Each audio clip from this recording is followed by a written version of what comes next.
Price Lord. கர்த்தர் மையப்படுவதாக. இந்த புதிய நாள் காலை வேளையிலே உங்களை சந்திப்பதில் மிகுந்த மகிழ்ச்சி அடைகிறேன். தினம் ஒரு லோகோஸ் வார்த்தை மூலமாக தான் நாம் சந்தித்து கொண்டிருக்கிறோம். கர்த்தர் ஒவ்வொரு நாளும் காலை வேளையிலே நமக்கு புதிய புதிய வார்த்தைகளை கொடுத்து கொண்டு நம்மளோடு இடைபெற்று கொண்டிருக்கிறார். இந்த நாளிலும் உங்களுக்காக ஒரு வார்த்தையை சொல்லி செபிக்க விரும்புகிறேன்.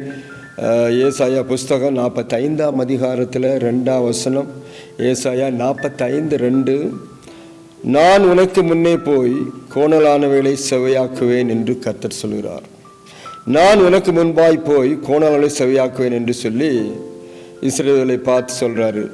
நான் தான் உன்னை பெயர் சொல்லி அழைத்தேன், நான் தான் உன் தேவன், நான் உன்னை வேறு பிரித்து வைத்திருக்கிறேன், நான் தான் உன்னுடைய கர்த்தர், என்னை தவிர வேறொரு இல்லை. நிறைய வசனங்களை சொல்லும்போது நான் உனக்கு முன்பாய் செல்லுவேன் என்று ஆண்டவர் சொல்கிறார். பாருங்கள், அன்றைக்கு அந்த நாள் முதல் இந்த நாள் வரையிலும் அந்த எகிப்துக்கு அடிமையாக இருந்த நாட்களில் கூட கர்த்தர் அவளை விடுதலை பண்ணி கொண்டு வரும்போது கூட கர்த்தர் அவளோடு இருந்தார், முன்னே சென்றார் என்று சொல்லி பார்க்கிறோம். பாருங்கள், நான் தான் உங்கள் தெய்வம், நான் தான் உன்னை அழைத்தேன், உன்னை படைத்தேன் என்று ஆண்டவர் சொல்கிறார். அதனால நான் உனக்கு முன்பாய் போவேன், போயிட்டு உனக்கு கோணலால் இருக்கிறவர்களெல்லாம் சேவைப்படுத்துவேன் என்று சொல்லி இஸ்ரவேல் மக்களை பார்த்து சொன்னார். பாருங்கள், ஆண்டவர் மோசையை அனுப்பும்போது சொல்கிறான், ஆண்டவரே ஜனங்கள் எல்லாரும் நீ யார் உன்னை அனுப்புனான்னு கேட்டால் நான் என்ன பேர் சொல்லுவேன், உங்கள் பேர் என்ன என்று சொல்லுங்கள் ஆண்டவரே, நான் எனக்கு உங்கள் பேர் சொல்லணும்னு சொல்லும்போது அவர் சொல்கிறாரு, நான் இருக்கிறவராகவே இருக்கிறேன், ஐ ஆம் தட் ஐ ஆம் அப்படிங்கிற ஒரு காரியம் சொல்ல. இருக்கிறவராகவே இருக்கிறேன், எனக்கு பாஸ்ட் டென்ஸ் எல்லாம் இல்லை, ஃபியூச்சர் டென்ஸ் தான், இருந்துக்கிட்டே இருக்கிறேன், இருக்கிறவர் அனுப்புகிறார் என்று சொல் என்று சொன்னார். பாருங்க, ஆண்டவர் தான் அவர்களை வேறு பிரித்து அவர் ஒருவர் தான் அவரை நடத்தி கொண்டு வந்தார், அவர் ஒருவர் தான் முன்னாடி சென்றார். பாருங்க, எத்தனை பிரச்சனைகள் கஷ்டங்கள் அவர்களுக்கு முன்னால் வந்த பாருங்க ஜனங்கள், பயங்கரமான ஜனங்கள் அவளை எதிர்த்து வந்தார்கள். அது மாத்திரமல்ல, அவங்களுக்கு முன்னால் செங்கடல் இருந்தது, அது மாத்திரமல்ல யோர்தான் இருந்தது, எல்லாவற்றையும் எரிகோ கோட்டை இருந்தது, கடைசியாக எரிகோ கோட்டை. இது எல்லாவற்றையும் முறியடிக்கிறதுக்கு என்ன காரணம் அப்படின்னு பார்த்தீங்கன்னா அந்த வசனம்லாம் சொல்லுது, நான் உனக்கு முன்பாய் போய் கோணலானவைகளை எல்லாம் செவைப்படுத்துவேன். கர்த்தர் உனக்கு முன்பாய் போவேன், நான் போவேன் என்று சொல்லி இஸ்ரவேல் ஜனங்களை பார்த்து சொல்ல. ஏன்னா நான் தான் உன்னை வேறு பிரித்து, நான் தான் உன் தேவன், நான் தான் உன்னை, என்னை தவிர வேற ஒருவர் இல்லை.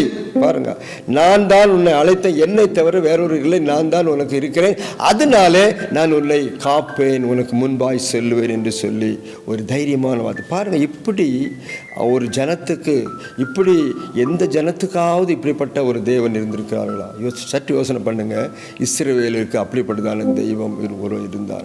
அவர் தான் உலகை உண்டாக்கிய தெய்வன், அவர் தான் படைத்த தெய்வன் என்பதை அறியும்படிக்கு அப்படி சொன்னார். இன்றைக்கும் நம்மை நாங்கள் அப்படி பார்த்துக்குவேன், இப்படி பார்த்துக்குவேன், நிறைய பேர் சவால் விடுவாங்க, உனக்கு ஒன்று வராமல் பார்த்தா. ஆனால் முன்பாக செல்லுகிறது யார்? நமக்கு முன்பாக சென்று எல்லாவற்றையும் ஆயத்தப்படுத்துகிறது யார்? சற்று யோசனை பண்ணிப்பார்.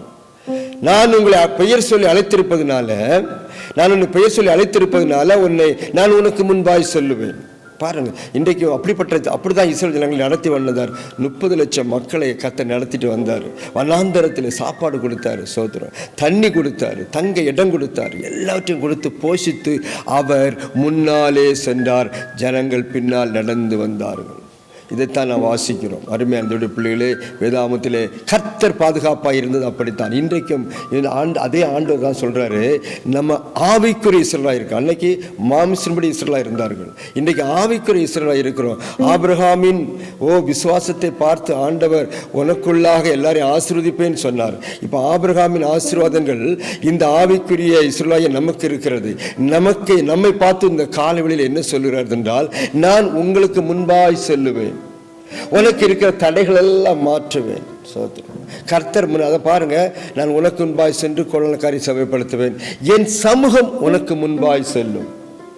பாரு, யாத்திராந்தவாசி, என் சமூகம் செல்லும், என்னோட பிரசன்ஸ் உனக்கு முன்னால இருக்கிறதுனால நீ எதை பத்தி கவலைப்பட வேண்டிய அவசியம் இல்லை. கர்த்தரை பார்த்துக்குவார். கர்த்தர் எல்லாவற்றையும். இன்னொரு வசனம் சொல்றது, தடைகளை அகற்றுகிறவர் உனக்கு முன்பாய் செல்கிறார். தடைகளை அகற்றுகிறவர், கோணலாலை செவைப்படுத்துகிறவர், இப்படி பல வார்த்தைகள் ஆண்டவருக்கு சொல்லப்படும். இன்றைக்கும் உங்களுக்கு முன்பாய் கர்த்தர் செல்ல விரும்புகிறார். அவர் உங்களுடைய வாழ்க்கையிலே மாற்றத்தை கொண்டு வர விரும்புகிறார். இந்த அருமையான நாளிலே, அருமையான தேவனுடைய பிள்ளைகளே, தேவன் உங்களுக்கு புதிய வழியை ஆயத்தப்படுத்த, ஒரு புதிய பாதையிலே கொண்டு செல்ல விரும்புகிறார். தேவன் விரும்பும் அப்போ நம்ம ஜெபிக்கிற ஜெபம் எப்படி? ஆண்டவரே உமக்கு பிரியமானபடி என்னை எடுத்து செல்லும். இந்த கோணலான காரியங்களை செவிப்படுத்த பாரு, கோணி கோணி போகுது, நிறைய கோணல்கள் கலக்க மேக கோணிக்கிட்டே போகுது. என்னை நேரான வழியிலே நடத்தும், செம்மையான வழியில் நடத்துங்கிற ஜெபத்தை நம்ம பண்ணோம்னா அவர் நம்ம கோணல் எல்லாத்தையும் மாற்றுவோம். வாழ்க்கையில் கோணி போயிச்சா, குடும்பம் கோணலாக இருக்குதா, பிரச்சனையோடு பிரச்சனை கோணி கொண்டே போகுது, அந்த கோணல் இந்த கோணல், எங்கே பார்த்தாலும் கோணல், எல்லாவற்றையும் சரி பண்ணுகிறவர் உங்களுக்கு முன்பாய் சென்று கொண்டு சொல்கிறார். இந்த கால வேளையிலே உங்களுக்கு கோணலானவளை சரி பண்ணி உங்களை நேரான வழியிலே நடத்துவார். நம்மை நேராய் கொண்டு சொல்லுகிற தேவன் என்று சொல்லி பார்க்கணும். 1000 பிரச்சனை வரட்டும், நேராக நடத்தி செல்வார். நேர்மையான தேவன். அவர் ஒருவர் தான் நம்மை அழைத்தவர், வேறு பிரித்தவர், அவர் தான் நம்மை உருவாக்கினவர். அதுக்கு வசனம் சொல்லுது, நான் உன்னை உருவாக்கினேன், நான் உன்னை படைத்தேன். சோத்திரம். அவர் தான் சொல்ல முடியும், நான் தான் உன் தேவன் என்று சொன்னால் நம்ம என்ன பண்ணுறோம் தெரியுமா? இல்லையே, வேற யாரோ என்னை பெற்றிருப்பாங்க போல் தெரியும், வேற யாரோ என்னை இது பண்ணிப்பாங்க போல் தெரியும், சந்தேகத்தில் தான் இன்னைக்கு வரை இருக்கிறாங்க ஜனங்கள். அந்த ஆண்டு நம்பருக்கு இஷ்டம் இல்லை. வசனம் சொல்லுது, அவர் உனக்கு முன்பாய் செல்லுகிறார். அதிசயங்களை நீ காண்பாய், அற்புதங்களை நீ காண்பாய், செங்கடலை நீ பிளக்கிறதை காண்பாய், யோர்தான் பிரிகிறதை காண்பாய், எரிகோ உடைகிறதை காண்பாய். காரணம் அவர் உனக்கு முன்பாய் செல்றார். இன்றைக்கு அருமையானவருடைய கர்த்தர் உங்களுக்கு முன்பாய் சென்று உங்களுக்கு பிரச்சனை எல்லாம் மாற்ற போகிறார். ஒப்பு கொடுப்பீங்களா? அவரை நம்புவீங்களா? அவருக்காக ஆண்டவரே நீர் என் தெய்வம், நீர் என்னை உருவாக்கினேன் என்று சொல்லுங்க. அவர் முன்பாய் சென்று கோணல காரியங்களை செவைப்படுத்த நான் உங்களுக்கு அச்சபித்து முடிக்கிறேன். பரலோகத்தின் பிதாவே, நல்ல ஆண்டவரே, இந்த கால வேளையிலே ஆண்டவரே இஸ்ரவேல் ஜனங்களுக்கு முன்பாய் சென்று கோணலான காரியங்களை செவ்வையாக்கினீர், சரியான வழியில் நடத்தி சென்றீர். ஆண்டவரே அவர்களுக்கு பரம அந்த ஆண்டவரே அந்த கானானுக்குள் கொண்டு சென்று இன்றைக்கு நாங்கள் பரமகாலாலுக்கு ஆயத்தப்பட்டு கொண்டிருக்கிறோம். எங்களையும் செவ்வையான பாதையிலே கொண்டு செல்லும்படி, கோணலான காரியங்களை சரியாய் செவை செய்யும்படி, எங்களுக்கு முன்பாய் செல்லும்படி உண்மை அழைக்கிறோம். ஆண்டவர் வசனத்தை அனுப்பி எங்களை எல்லாரையும் ஆசீர்வதியும். வசனத்தை கேட்டுக்கொண்டிருக்க ஒவ்வொருவரையும் கர்த்தர் ஆசீர்வதியும். குடும்பத்தில் கோணலான காரியங்கள், ஆண்டவரே வழி வேலையில் கோணலான காரியங்கள், எல்லா விஷயத்திலும் கோணிக்கொண்டிருக்கிற எல்லா காரியங்களும் நேராய் மாற்றிக்கொள்ளும். இந்த காலைகளில் எல்லாவற்றையும் நேராய் நடக்க உதவி செய்யும். ஒரு புதிய பாதையை காட்டி அவளை ஆசீர்வதிக்க ஒப்புக் கொடுக்கிறேன். பிதா குமார் பரிசுத்த நாமத்தினாலே வசனத்தை கேட்கிற யாவரையும் ஆசீர்வதிக்கிறோம். இயேசுவின் நாமத்தில் ஜெபிக்கிறோம் பிதாவே, ஆமென். காலைகளில் கர்த்தர் உங்களை ஆசீர்வதிப்பாராக. அவர் உங்களுக்கு முன்பாய் சென்று கோணலான காரியங்களை செவைப்படுத்துவார். அவர் விசுவாசமாயிருங்கள். கர்த்தர் உங்களின் குடும்பத்தையும் மென்மேலும் ஒரு புதிய ஆசீர்வாதத்தை நடத்துவார். இன்னும் ஒரு லோக சுவாட்சி மூலமாக சந்திக்கும் வரையிலும் கர்த்தர் நம்ம எல்லாரையும் ஆசீர்வதிப்பாராக.